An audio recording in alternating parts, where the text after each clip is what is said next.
think you should.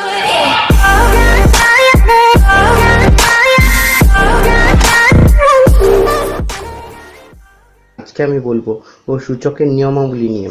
সূচকের যে সমস্ত সূত্র রয়েছে সেই সমস্ত সূত্রের প্রমাণ সহ সূত্রগুলো নিয়ে আলোচনা করব। তো চলুন বন্ধুরা শুরু করা যাক। বন্ধুরা, ভিডিও শুরু করার আগে তোমাদেরকে একটা রিকোয়েস্ট, যারা এখনো পর্যন্ত চ্যানেলকে সাবস্ক্রাইব করোনি তারা চ্যানেলকে সাবস্ক্রাইব করো এবং তার সাথে সাথে বেল আইকনে ক্লিক করো এরকম ধরনের আপডেট পাওয়ার জন্য। বন্ধুরা, সবার প্রথমে সূত্রগুলি লিখে নিই। প্রথম সূত্রটি হলো a to the power m into a to the power n equals to a to the power m plus 1 n। তাহলে কি a to the power m into a to the power n মানে গুণ থাকলে পাওয়ারগুলো কি হবে? যোগ হয়ে যাবে। দ্বিতীয় সূত্র হচ্ছে a to the power m ভাগ a to the power n, যদি ভাগ থাকে পাওয়ারগুলো বিয়োগ হয়ে যাবে, m a to the power m minus a to the power m। 3 নম্বর সূত্র a to the power m তার to the power n equals to a to the power m into n, মানে যখন এরকম ব্র্যাকেটের to the power থাকবে তখন কোন পাওয়ারের সাথে পাওয়ার কি হবে? গুণ হয়ে যাবে। নেক্সট হচ্ছে 4 a to the power 0, a to the power 0 যখন থাকবে, কোনো কিছুর পাওয়ার 0 থাকবে তখন কি হবে? 1 হয়ে যাবে। Next 5 a to the power m equals to কি হবে? 1 by a to the power minus m। যখন কোনো কিছুর পাওয়ার থাকবে সেটা বাই হয়ে যাবে, কি হবে? চিহ্নটা অপোজিট হয়ে যাবে পাওয়ারের। নেক্সট হচ্ছে a6 হচ্ছে যখন হচ্ছে a বাই b তার টু দি পাওয়ার m, তখন কি এটা সেপারেট ভাবে পাওয়ারগুলো চলে যাবে, b to the power m। 7 নম্বর সূত্রটি a into b to the power m, তাহলে কি হবে? a to the power m হবে into b to the power m হবে। প্রত্যেকের পাওয়ারগুলো কি হয়? এখানে কিছু নেই মানে 1 রয়েছে, এখানে কিছু নেই মানে 1 রয়েছে, এর সাথে মাল্টিপ্লাই হবে, এর সাথে মাল্টিপ্লাই হয়ে থেকে গেল। 8 নম্বর সূত্রটি হচ্ছে a to the power m by n, যদি a to the power m by n হয় তাহলে কি হয়ে যাবে? যেটা হরে রয়েছে সেটা খাজে চলে যাবে আর a to the power m থাকলো, a to the power m থাকলো আর নিচে বাই আকারে যেটা রয়েছে পাওয়ারে সেটা কি খাজে চলে গেল। নেক্সট হচ্ছে 9 নম্বর, যদি a to the power m equals to b to the power m হয় তবে a ইকুয়ালস টু কি হবে? b, a equals to b হবে কি?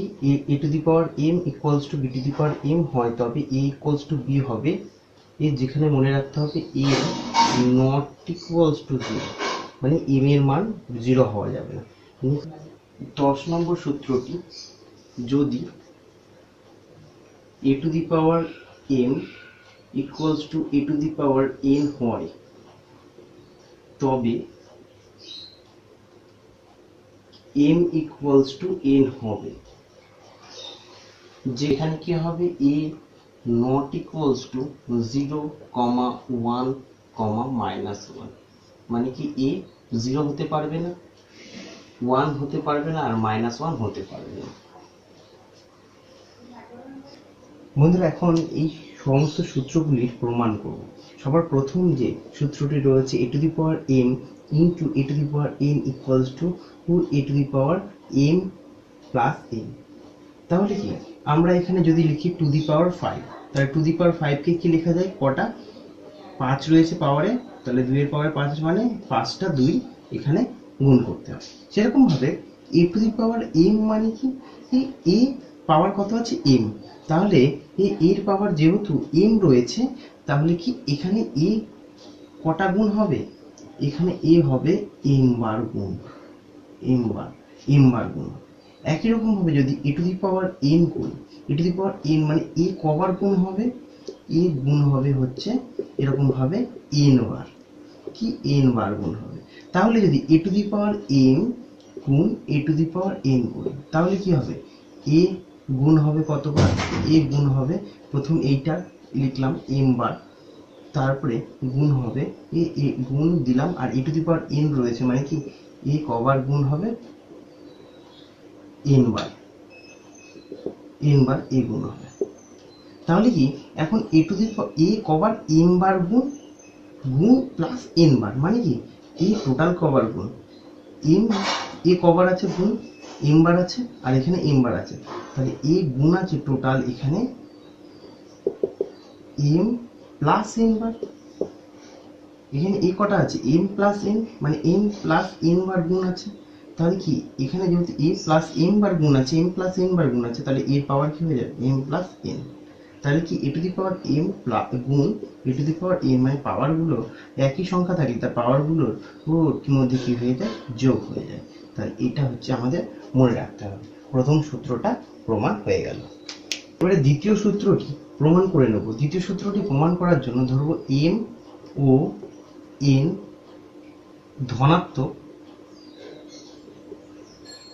ধনাত্মক অখণ্ড সংখ্যা,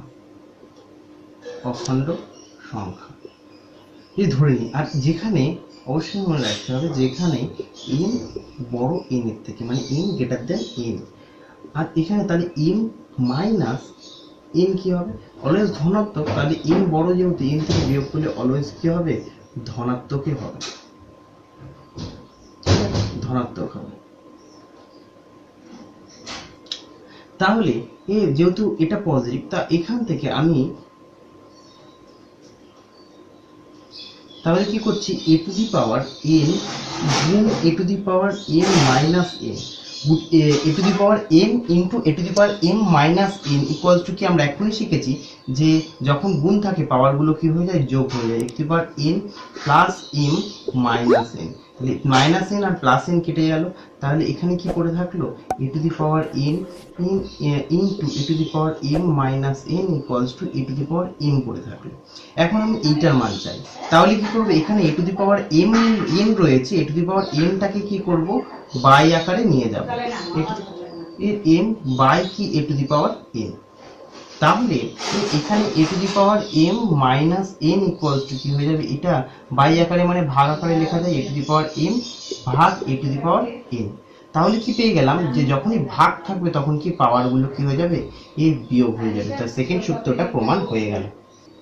বন্ধুরা এখন তৃতীয় সূত্রটা যে এখানে রয়েছে a to the power m to the power n equals to a to the power m into n, মানে a to the power m to the power n, মানে কি আমি এখন বলেছি যে এইটাকে পুরোটাকে এ টু দি পাওয়ার এমটাকে এর মতন কল্পনা যদি করি, তাহলে কি এটা কতগুলো এ টু দি পাওয়ার এম গুণ আছে এন, কারণ পাওয়ারে এম রয়েছে, a to the power m into a to the power m into a to the power m কতগুলো গুণ আছে এরকম ভাবে এন তম পদ বা এন বার।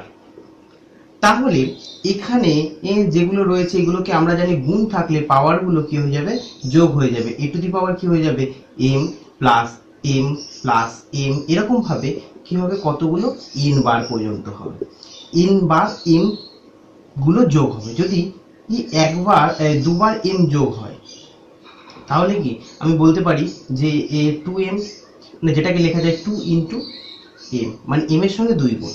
যদি এরকম তিনবার এম যোগ থাকে তাহলে কি হয়ে যাবে থ্রি এম, মানে এটাকে যদি বলি তিনবার এম যোগ আছে তাহলে একবার কিভাবে বের করবো তিন ইন্টু এম। সেরকম ভাবে যদি যোগ হয় এরকম ভাবে এন বার যোগ হয় তাহলে কি বলতে পারবো এম ইন্টু এম। তাহলে এখানে এন বার যোগ আছে এন, তাহলে এম কবার যোগ আছে এন বার, তাহলে কত হবে যোগ সমষ্টি এম গুণ এন। তাহলে কি পেয়ে গেলাম এ টু দি পাওয়ার এন এর power a to the power n equals to এই পাওয়ারগুলো কি হয়ে গেল এম ইন্টু এন হয়ে গেল। এখন 4 নম্বর সূত্র যদি প্রমাণ করি যে a to the power 0 equals to 1, a to the power 0 equals to 1 মানে এ টু দি পাওয়ার 0 ওকে আমরা লিখতে পারি a to the power m minus m, m থেকে এম যদি বাদ যায় তাহলে কি হয়ে যায় 0 পাওয়ার, পাওয়ার 0 এর জায়গায় কি লিখলাম এম মাইনাস এম। তাহলে এই বিয়োগ যদি থাকে এই ফর্মুলা থেকে সেকেন্ড ফর্মুলা থেকে আমরা কি এবার এম থাকলে ভাগ লিখতে পারি, বাই মানে কি a to the power m by কি a to the power M লিখতে পারি, ঠিক আছে ভাগ। তাহলে কি এখানে আমরা লিখতে পারি এইটা মানে a to the power m ভাগ কি a to the power m m, তার মানে কি মানে a to the power m by a to the power m, কেটে গেলে কি পড়ে থাকে 1, তাহলে a to the power 0 equals to কি বেরিয়ে গেল 1। মানে নেক্সট রয়েছে 5 নম্বর a to the power m equals to 1 by a to the power minus m. তাহলে কি যেটা পাওয়ারে থাকবে সেটা 1 হলে মাইনাস হয়ে যাবে। তাহলে এটা কিভাবে বের করব? ধরো আমি এখানে লিখছি যে a to the power m into a to the power minus m equals two, আমরা কি লিখতে পারি, যখন কোন গুণ আকারে রয়েছে পাওয়ারগুলো কি হয়ে যাবে, যোগ হয়ে যাবে। a to the power m plus minus a to the power m, মানে কি a টু দি পাওয়ার আর m প্লাস মাইনাসে মাইনাস m, তাহলে কি m থেকে m বিয়োগ গেলে 0 হয়ে যায়। তাহলে এখানে 0 মানে কি a টু দি পাওয়ার 0, এখনই বললাম কোনো কিছুর পাওয়ার যদি 0 থাকে তাহলে হয়ে যাবে কি 1। তাহলে কি a to the power m into a to the power minus m equals to 1 হয়ে গেল। তাহলে এখন আমি a to the power m এর ভ্যালু বের করছি। a to the power m আর এর সঙ্গে যেটা গুণ আকারে থাকে সেটা কি বাই হয়ে যায় a to the power minus m। তাহলে এখানে প্রমাণ হয়ে গেল যে a to the power m equals to 1 by a to the power minus m। 5 নম্বর প্রমাণ হয়ে গেল। নেক্সট 6 নম্বর a to the power next হচ্ছে 6 নম্বর a বাই b তার to the power m equals to a to the power m by b to the power m। তাহলে কি a বাই b তার পাওয়ার m যদি থাকে তাহলে কি এখানে সেই আগের মতন যে এখানে তাহলে এখানে কি হচ্ছে a by b into a by b into a by b কত কত পর্যন্ত পদ রয়েছে, m পর্যন্ত পদ রয়েছে, n খানা a বাই b গুণ আছে। তাহলে এটাকে আমি সেপারেটলি লিখতে পারি যে বাই দিয়ে a কটা গুণ আছে, এও তো বাই দিয়ে দিলাম পুরোটা, a কটা এও এরকম ভাবে কি m বার গুণ আছে, বিও কি এরকম ভাবে m বার গুণ আছে। তাহলে এটাকে লিখতে পারি যে a to the power m, যেহেতু m বার গুণ রয়েছে, এটাও b m বার গুণ থাকলে কি লিখতে পারি b to the power m। তাহলে এখান থেকে কি এটা পেয়ে গেলাম a by b to the power m equals to a to the power m by b to the power m, মানে যখন কোনো কিছু ব্র্যাকেটে থাকবে তাহলে কি এখানে রয়েছে 1, এখানে রয়েছে 1, তার পাওয়ারগুলো সেপারেটলি সেপারেট হয়ে গিয়ে গুণ হয়ে যায়। একই রকম ভাবে সাতেরটা প্রমাণ করি a b whole to the power m equals to a to the power m into b to the power m, মানে হচ্ছে a b to the power m। তাহলে এই এটার কথার মানে কি a কি হচ্ছে আমার a b হচ্ছে কতবার গুণ আছে, a b হচ্ছে m বার গুণ আছে, m বার গুণ আছে, মানে m খানা a b গুণ আছে। তো এখান থেকে যদি এটাকে আলাদা করি a কখানা এও সেই m খানা গুণ আছে, a কখানা গুণ আছে, a গুণ আছে হচ্ছে m খানা, a গুণ আছে কি m বার গুণ আছে একই রকম ভাবে। তাহলে আবার ইনটু দিয়ে এটাকে b টাকে সেপারেট করলে বিও কি m খানা গুণ আছে, m বার গুণ আছে। তাহলে এখানে এটাকে কি লিখতে পারি a to the power m লিখতে পারি, যেহেতু m বার গুণ আছে আর b ও m বার গুণ আছে, তাহলে b to the power m লিখতে পারি। তাহলে এখান থেকে একই রকম ভাবে পেয়ে গেলাম, যখন whole to the power m থাকবে তারা মানে পৃথক পৃথক ভাবে গুণ আকারে কি হবে পাওয়ারে m চলে আসবে, মানে a to the power m into b to the power m। এটা মনে রাখার জন্য কি এখানে এক কিছু নেই, পাওয়ারগুলো জাস্ট পাওয়ারের সাথে গুণ হয়ে যায়, মাল্টিপ্লাই হয়ে যায়। নেক্সট পরেরটা m। তা এখন যে 8 নম্বর সূত্রটি রয়েছে যে a to the power m by n equals to n কাজের মধ্যে under root a to the power m। তাহলে কি a to the power m by n, a to the power m by n থাকলে কি হবে, তা এখানে আমি a to the power n নিয়ে নিলাম। তা এখান থেকে যে a to the power m by a to the power n রয়েছে, এটাকে পুরোটাকে একটা সংখ্যার মতন কল্পনা করলে a to the power m by n গুণ আছে কতবার আর n বার, পাওয়ারে n রয়েছে যেহেতু n বার গুণ আছে, কতবার গুণ আছে এগুলো n বার গুণ আছে, n বার গুণ আছে।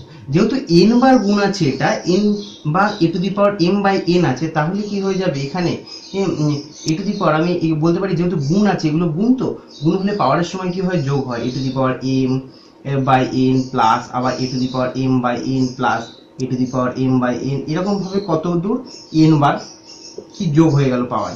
যেহেতু n বার যোগ আছে, আগে দেখিয়েছিলাম n বার যোগ, যেগুলো যতবার যোগ থাকবে, যদি m বাই n দুবার যোগ থাকলে তাহলে 2 দিয়ে গুণ হবে m বাই n, যদি 3 বার থাকে তাহলে 3 দিয়ে গুণ হবে। এখানে n বার রয়েছে, a to the power m by n কি হচ্ছে কতবার যোগ আছে n বার, তাহলে কি এর সঙ্গে টোটাল সমষ্টি করলে কি হয়ে যাবে গুণ n চলে আসবে, n কি হচ্ছে কেটে যাবে। তাহলে এখান থেকে আমরা কি পেয়ে গেলাম যে এখানে আমরা লিখে দিই এটা কি পেয়েছিলাম a to the power m by n to the power n equals to, এটা পেয়ে গেলাম যে to the power m by n তার to the power n equals to কি পেয়ে গেলাম a to the power m। তাহলে কি এখানে যে এই যে এটা যদি এই পাশে চলে যায়, খাজের আন্ডার রুট খাজের ভেতর চলে যায় n to the power m by n, তাহলে কি এই যে nটা পাওয়ারের nটা সেই খাজে চলে গেল, যেহেতু পাওয়ারে আছে পাওয়ারটা এই পাশে আসলে কি খাজে চলে যায় e টু দি পাওয়ার, আর m এটা m ছিল এটা চলে আসলো, তাহলে এই সূত্রটা প্রমাণ হয়ে গেল। নেক্সট, যদি a to the power m equals to b to the power m হয় তবে a ইকুয়ালস টু b হবে, যেখানে a নট ইকুয়ালস টু 0, তাহলে কি a to the power m equals to b to the power m, তাহলে এখানে a to the power m by b to the power m, তাহলে এখান থেকে a to the power m by কি হচ্ছে এই b to the power m, তাহলে এখানে কি করছি b to the power m টা বাইটা নিয়ে যাচ্ছি, এখানে 1 লিখে দিলাম, তাহলে এটাকে লেখা যায় a বাই b, এই সূত্র অনুযায়ী লেখা যায় যে তার পুরোটা whole to the power m equals to 1। এখন কি করছি আমার এই যে এইটা যেটা রয়েছে এটার সাথে কি পাওয়ারের সাথে 1 বাই m গুণ করছি, এস পাওয়ারের সাথেও 1 বাই m গুণ করছি, তাহলে 1 বাই m কেটে যাচ্ছে, তাহলে কি a by b equals to কি হয়ে গেল, এখানে 1 কে যতবারই পাওয়ার যাই থাকুক না 1 এর পাওয়ার যাই থাকুক না কেন 1 হবে যতবারই 1 দিয়ে গুণ করি, তাহলে কি 1 হয়ে গেল, তাহলে a এখান থেকে আমি যদি এই b টা কোনাকুনি এর সাথে গুণ হয়ে গেল, কি হলো a ইকুয়ালস টু b। অবশ্যই মনে রাখতে হবে নট ইকুয়ালস টু 0 হবে, যদি এখানে 0 হয় পাওয়ার তাহলে 1 ইকুয়ালস টু 1 বেরিয়ে যাবে। নেক্সট এন্ড লাস্ট যে সূত্রটি রয়েছে, যদি a to the power m equals to a to the power n হয় তবে প্রমাণ করে m ইকুয়ালস টু n, তাহলে এখানে কি করব, a to the power m equals to কি হচ্ছে a to the power n, তাহলে যেখানে বলেই দিয়েছে যে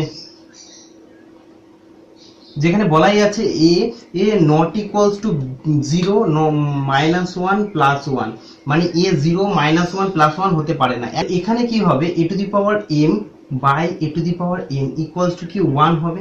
এখন এটা ভাগ রয়েছে, ভাগের সময় পাওয়ারগুলোর মধ্যে বিয়োগ হয়, a to the power m minus a to the power n equals to 1, তাহলে এখানে আমরা লিখতে পারি যে a to the power m minus a to the power n equals to a to the power 0, কেন কোন 1 মানে আমরা যে কোনো কিছুর পাওয়ার 0 লিখতেই পারি, তাহলে a টু দি পাওয়ার 0 লিখে দিলাম, a টু দি পাওয়ার 0 মানে 1 এর জায়গায় a টু দি পাওয়ার 0 বসিয়ে দিলাম, তা এখানে a আর a কি হচ্ছে মনে মনে কেটে যাবে, তারগুলো পড়ে থাকবে, তাহলে কি m minus n equals two 0, তাহলে এখান থেকে কি হয়ে যাচ্ছে এই মাইনাস n টা উপাশে আসলে কি হয়ে যাবে প্লাস n, তাহলে এখান থেকে বেরিয়ে গেল a to the power m equals to a to the power n হলে m ইকুয়ালস টু n হবে যখন a not equals to 0 plus 1 minus 1। তা বন্ধুরা আশা করছি ভিডিওটি ভালো লেগেছে, যদি ভিডিওটি ভালো লাগে তো ভিডিওটিকে অবশ্যই লাইক করবেন, আর আপনি যদি চ্যানেলে নতুন দর্শক হয়ে থাকেন চ্যানেলকে সাবস্ক্রাইব